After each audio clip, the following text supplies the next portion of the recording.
Call bell की आवाज़ सुनकर जैसे ही सुबह शांतनु ने दरवाज़ा खोला, सामने एक पुराना सा ब्रीफकेस लिए गांव के मास्टर जी और उनकी बीमार पत्नी खड़ी थीं।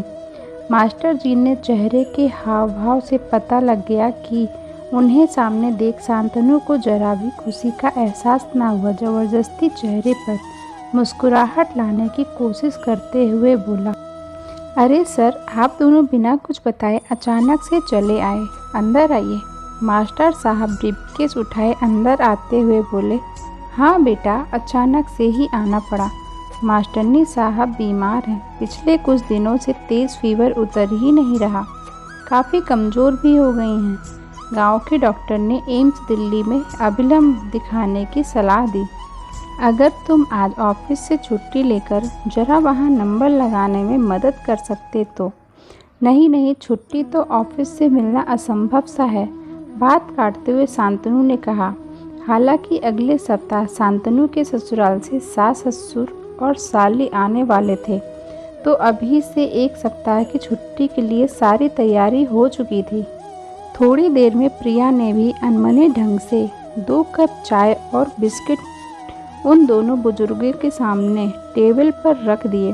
सान्या सोकर उठी तो मास्टर जी और उनकी पत्नी को देखकर खूब खुशी से चहकते हुए दादू दादी बोलकर उनसे लिपट गई। दरअसल 6 महीने पहले जब शांतनु एक सप्ताह के लिए गांव गया था, तो सान्या ज़्यादातर मास्टर जी के घर पर ही खेला करती थी। मास्टर जी निसंतान थे और उनका छोटा सा घर शांतनु के गांव वाले घर से बिल्कुल सटा था। बूढ़े मास्टर साहब खूब सान्या के साथ खेलते और मास्टरनी साहिबा बूढ़ी होने के बावजूद दिन भर कुछ न कुछ बनाकर सान्या को खिलाया करती थीं। बच्चों के साथ वो दोनों भी बच्चे बन गए थे। गांव से दिल्ली वापस लौटते वक्त सान्या खूब रोई। उनके दादा दादी तो थे नहीं, मास्टर जी और मास्टरनी जी में ही सान्या दादा दादी देखती थी। जाते वक्त शांतनु ने घर का पता देते हुए कहा कि दिल्ली आए तो हमारे घर जरूर आएं, बहुत अच्छा लगेगा। दोनों बुजुर्गों की आंखों से सान्या को जाते देख आंसू गिर रहे थे और जी भर भर आशीर्वाद दे रहे थे। कुल्ला करके जैसे ही मास्टर जी बेसिन के पास गए तो प्रिया की आवाज़ सुनाई दी। क्या ज़रूरत थी उन्हें इनको अपना पता देने की? दोपहर को मेरी सहेलियां आती हैं, उन्हें क्या जवाब दूंगी? और सान्या को अंदर ले आओ, कहीं बीमार बुढ़िया मास्टरनी की गोद में बीमार न पड़ जाए। शांतनु ने कहा, मुझे क्या पता था कि सच में आ जाएंगे। रुको, किसी तरह से उन्हें यहाँ से टरकाता हूँ। दोनों बुजुर्ग यात्रा से थके हारे और भूखे आए थे।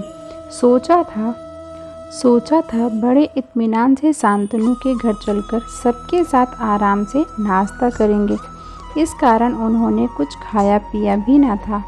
आखिर बचपन में कितनी बार शांतनु ने भी तो हमारे घर खाना खाया है। उन्होंने जैसे अधिकार से उसे उसकी पसंद के घी के आलू के पराठे खिलाते थे। इतना बड़ा आदमी बन जाने के बाद भी शांतनु उन्हें वैसे ही पराठे खिलाएगा।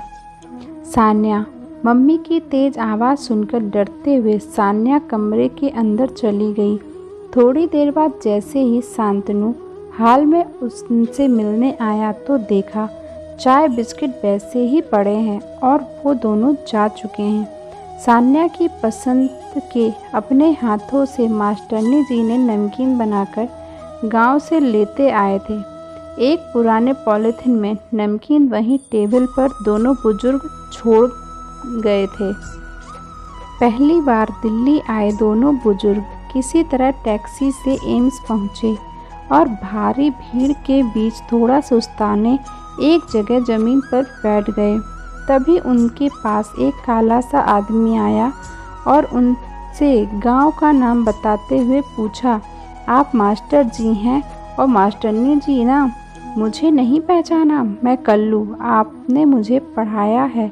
मास्टर जी को याद आया, ये बटेसर हरिजन का लड़का कल्लू है। बटेसर नाले और मैला साफ करने का काम करता था। कल्लू को हरिजन होने के कारण स्कूल में आने पर गांव वालों को ऐतराज़ था, इसलिए मास्टर साहब शाम में 1 घंटा कल्लू को चुपचाप उनके घर पे पढ़ाया करते थे। और इस अस्पताल में चतुर्थ वर्गीय कर्मचारी हूँ। सफाई से लेकर पोस्टमार्टम की सारी जिम्मेदारियाँ मुझ पर हैं। फिर तुरंत उनका ब्रीफकेस सर पर उठाकर अपने एक रूम वाले छोटे से क्वार्टर में ले गया। रास्ते में अपने साथ काम करने वाले लोगों को खुशी खुशी बता रहा था, मेरे रिश्तेदार आए हैं, मैं इन्हें घर पहुंचाकर अभी आता हूं। घर पहुंचते ही पत्नी को सारी बात बताई। पत्नी ने भी खुशी खुशी तुरंत दोनों के पैर छुए। फिर सब मिलकर एक साथ गर्मा गर्म नाश्ता किए।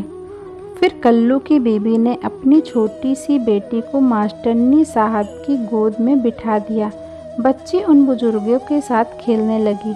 कल्लू बोला, आप लोग आराम करें, अब मैं जो कुछ भी हूँ आपकी बदौलत ही हूँ।